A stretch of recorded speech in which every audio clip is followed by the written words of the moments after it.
అవగాహన ఉన్న మనిషి. వాళ్ళ భార్యని టీచర్గా రూపుదిద్ది సావిత్రి జ్యోతిరావు పూలే.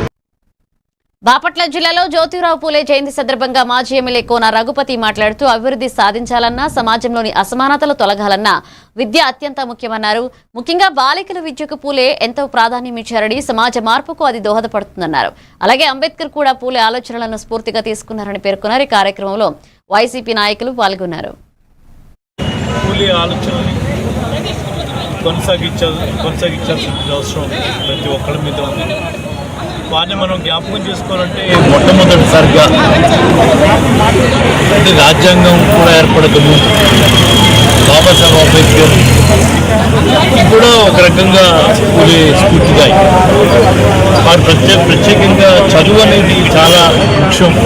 ఎదుగుదలకి, అసమానతలు తొలగడానికి చదువు ముఖ్యం. ప్రత్యేకంగా అందులో ఆడపిల్లలు ఖచ్చితంగా చదువుకోవాలి. తద్వారానే సమాజంలో ఈ అసమానతలు తొలుగుతాయని గట్టిగా నమ్మాడు, దాన్ని ప్రచారం చేశాడు.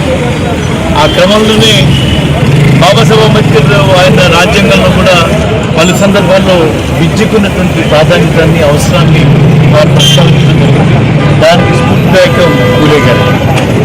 వారి ఆశయాలు కొనసాగించాలంటే ప్రత్యేకంగా మనం ప్రతి సందర్భంలో మాట్లాడుకుంటాం.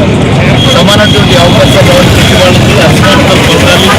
అవి ఆర్థికపరమైనటువంటి, సామాజికపరమైనటువంటి ఏదైనా అసమానతలు తొలగాలి.